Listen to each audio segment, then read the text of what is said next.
friends! Welcome to the devlog for experimental build 1 of update 117 of hot dogs, horseshoes, and hand grenades. We're going to start off as always with a quick sound check. Make sure your speakers aren't up too high.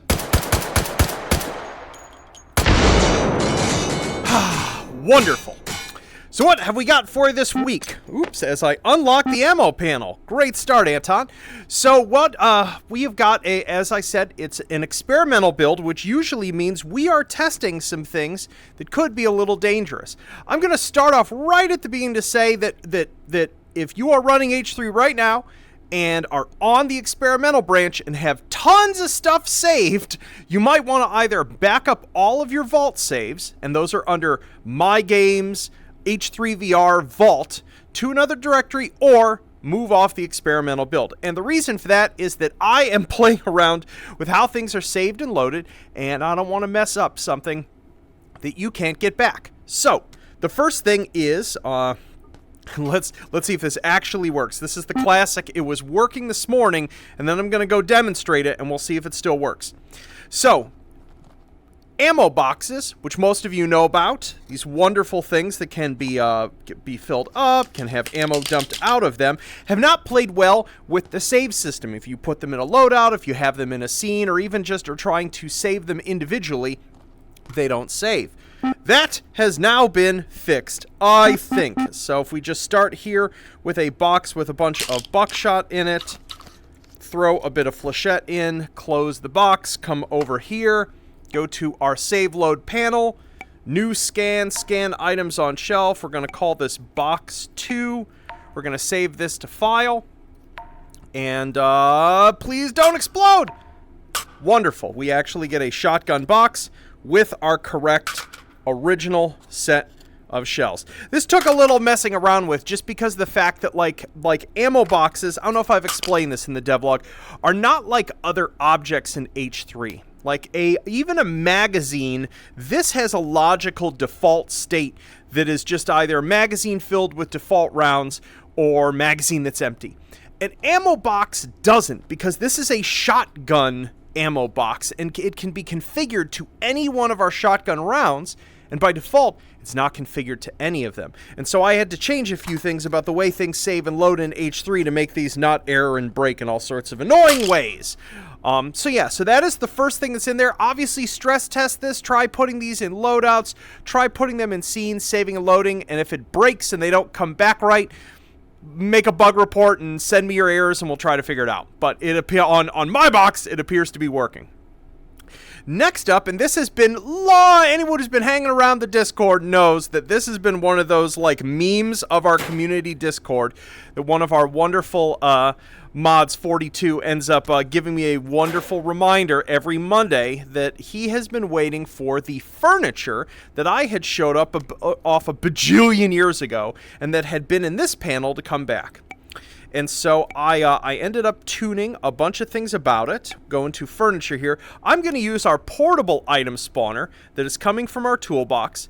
If you don't remember how to pull open the toolbox, it's right here in the wrist menu under Spawn Tools. And the reason for that is that we have a laser pointer for placing said furniture. So we can bring... So just grabbing a simple thing here, a shelf, this entire set of furniture, if you haven't seen the devlog 1.5 million years ago, where I had been working on these, there's a bunch of design goals about this furniture that are important, and that have been set up to try to make them as useful as possible for those of you who like to make scenarios or just cause a ruckus. And the primary one basically being that these are all very low poly. They have one-to-one collision for the most part, built out of primitives. They are all using shared textures, so you can have basically the entire set of furniture spawned in a scene, and it shouldn't negatively impact your performance, even if you're running like a fairly low-end GPU, because they're just using shared textures.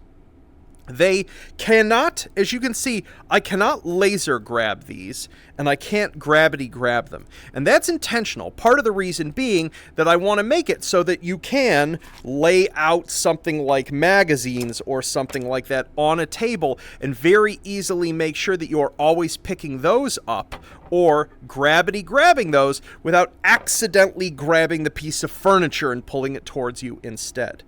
These can still be grabbed, but as you can see, as I grab this, it isn't really moving. This is because these all have a different sort of script on them. That isn't behaving quite how I want. Called the XZ Grab Pusher. What it basically does is that when the furniture... Oop, man, this is really bugging out on me. Oh, why is it... Oh, this is a center of mass thing, I think. I think I know what's going on. Yep, this is easy to fix. I know what's going on. But basically, when they are upright, they are in a different state when they are not upright. When they're upright, I want to make it so that an accidental grab with them, once again, doesn't just lift them up, and if there's 5 things on the table, fling it to the sky. These should be fairly high mass objects. You should still be able to, like, knock them over with other objects. So, like, if we just grab, oh, I don't know, a machete. Now, let's pick... I'm always so indecisive picking out my... Yeah, there we go. So, these aren't kinematic. They can still be shoved with other physical objects. SOSIGs can knock them down, but I've attempted to configure these in ways that you are less likely to accidentally grab them or do something weird with them when you don't want to. Let's smash one of these momentarily. They actually can take... Oh, there we go. I was about to say they can take a lot of damage, but apparently not from this tomahawk. Come on. Come on. There we go. So they are destructibles in that they sort of fall apart into a bunch of separate objects. Some of them are shatterables. So if we grab here... Wow, VR moment. I literally am holding this in my hand. This was floating in the air, and I passed this controller into this hand and tried to reach for this floating pen with my hand. That's how tired I am today. So yeah, so we've got shatterables like these pots. This actually has complex enough collision that you can put objects into it, similar to the flower pot in that way. I believe, is this set to floating? Yes, it is set to floating, so I can actually locomote around for the most part while carrying that. So there's a whole bunch of those in there of various shapes. These were a fun experiment I did a while back that I'm not still 100% sold on their behavior and their performance profile. But this was an attempt to have an object that is both a... oh yeah, totally. Both a destructible, but also just has some individual sub-pieces that are physics jointed to it. Just to create an interest, like if you're on the other side there in a firefight... between a SOSIG actually having some visually reactive components of a prop, but still shatterable like that, and when it shatters, the individual pieces are now separate. So, and as you can see, this is running super smoothly. The behavior is mostly non-glitchy. So, aside from, as I said, that weird state transition between standing and not standing shelves. I still don't 100% know what I want to do with it. So that's part of the reason that I'm putting these in here is these are non-final ways that a lot of these things will work, but I want to get them back in your hands so that I can start having some conversations with you folks about how you think they should be held.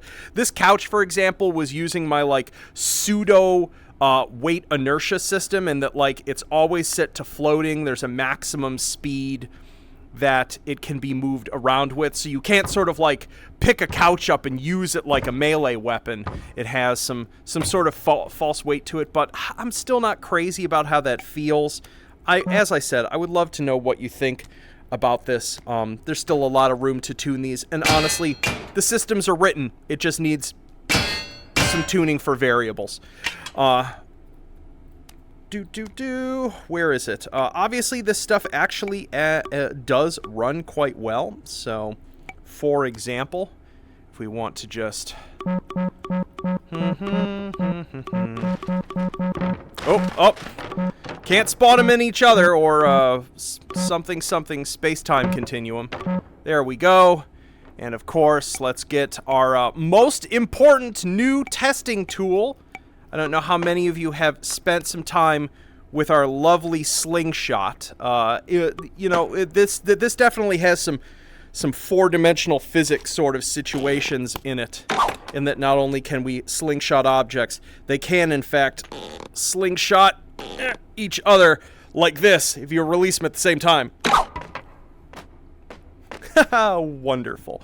But yeah, so if we grab one of these and grab, I don't know. My favorite combo is just to grab an impact grenade, granado. So just as an example of the performance profile of all of this. Oh wait, I put that up in my shoulder slot. There we go. Doesn't tend to drop a frame. Behaves very well.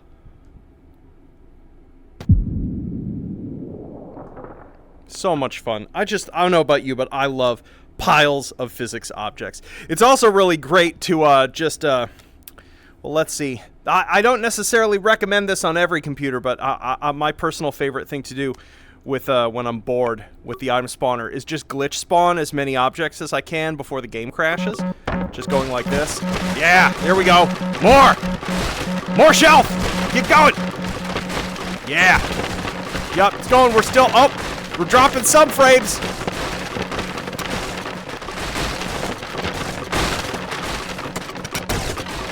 I feel like I'm in a level of control now.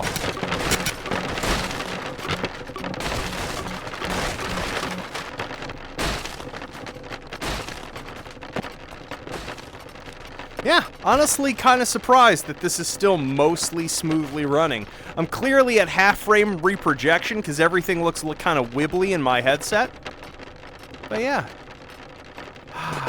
Progress. Boop. Wonderful. So yeah, as I said, there's in total about 60 destructible props added in here. Some of them have different behaviors. Some of the lighter ones, like the lamp, can in fact just be picked up in case you are in need of a improvised melee weapon. I've always been a fan. Ooh, this one has a physics joint on the side and everything. What do you think of this lamp? Jinkies. Oh, wow. He got caught on the object. Oh. Our lamp is not durable enough for Sosig smashing. Maybe we'll try the all-metal one? I don't know about you, but when I'm looking for floor lamps, I'm definitely evaluating them as for utility as blunt objects. That should also be making a sound on collision. Ah, there we go. Wonderful. Yes. Ha! Perfect. So yeah, as I said, I'm getting these in. There's a couple more sets of these sorts of props that I still want to get in at some point, but I'm not going to actually do the finishing work on them until I have used these and feedback from you folks just about physical parameters, which one of these feel right to pick up. And obviously this one this one is pretty much one-to-one with a standard object. There's like a little bit of inertial lag on it, and I'm dampening the velocity you can throw it. Yeah, so you can't fling it quite as far. But yeah, give these a try. Just I'm looking for overall feedback before I finalize the physical parameters on these and just move on to some other content. Sorry, I can't help myself. Wonderful. Let's jump out of VR briefly to talk about both what's next as well as a really cool community announcement. Yo! So, out of VR, what else is going on? As I had mentioned, I think last week, my big task list that I have been doing for just diving right into for this update cycle is about touching the most dangerous things that I need to fix and evolve and finish in regards to the serialization system. So the ammo boxes appear to be working great. Let's hope. Which means I'm going to jump on to, honestly, the harder one, which is some stuff related to things being staved into containers, as well as some stuff regarding attachments and attachment hierarchies on objects. We'll see if I end up, and assuming folks are enjoying the furniture, one of the other things I actually want to do is just actually integrate a bunch of those props into some of the default scenarios in the game, so that when you say spawn into Grill House 2 story, instead of it just being a bunch of completely empty buildings, that they actually have a bunch of those props laid out. Obviously, you can just hit the cleanup button and remove them if you don't want them, if you want the scene to run faster, you want it to be more empty, what have you. But I want to put those in, and then once I put the default configuration of that furniture in, what I need to do is actually adjust a whole bunch of the like default spawn positions and pathing positions of the Sosigs in that scene, so that when they spawn, they don't spawn like a Star Trek TNG, the Pegasus phasing device has failed thing, where just like their face is inside a cabinet and then the cabinet and them explode. So that's part of the difficulty really of having like dynamically spawned props and also having generative combat scenarios, is that like the two data sets for spawning those things can't really talk to each other easily. So I just need to make sure they're set up sanely to begin with. So yeah, so that's what's going on with the game. In terms of the community announcement that I mentioned, I wanted to just put out there. I know a whole lot of you who watch this channel also have watched and have enjoyed the Firearm Expert Reacts to videos. In the past, that there have been several awesome ones about H3 and its weapon collection, and of course many other video games. And like me, you were probably sad when you found out that just like that channel got rid of its whole video team, or most of their video team, and they weren't going to be doing those videos anymore. Announced just yesterday or this morning or something like that, a bunch of those same folks have decided to form their own YouTube channel called EXP, and I wanted to just give them a shout out here. You can get a link to their channel down in the description here. Dave, who is the one who I've worked with in the past, involving sort of getting information and video clips over to him for doing the H3 videos, has just been just a wonderful fellow to me, and has always been a fan and supporter of the game. So I wanted to turn that support back around, both in thanks to him and just to point folks towards his new channel and venture. And I wish them all the very best. So, well, that just about does it for this week. As I said, just torture test the furniture. As I said, there's some. I'm not crazy about the behavior that I have involving manipulating their center of mass when they're standing up to make them not fall over, because as you saw, even in my testing there, you can just get into some weird situations with it. So there's a lot more tuning, but I wanted to just get them in, even though they're kind of rough and they act kind of glitchily, so that we can find out what's wrong with them together, and I can just get them fixed and finished, instead of just that. It's been right visible on my to-do list now for like a year or more, and I just never get around to it. And this year is the year that I actually look at that to-do list and start crossing things off of it and getting them finished. And so this wasn't a huge one, but this has been an albatross for me. So I'm really glad to finally get it set. So anywho, I'll stop rambling. I wish you all a wonderful weekend, and I'll see y'all next week. Peace.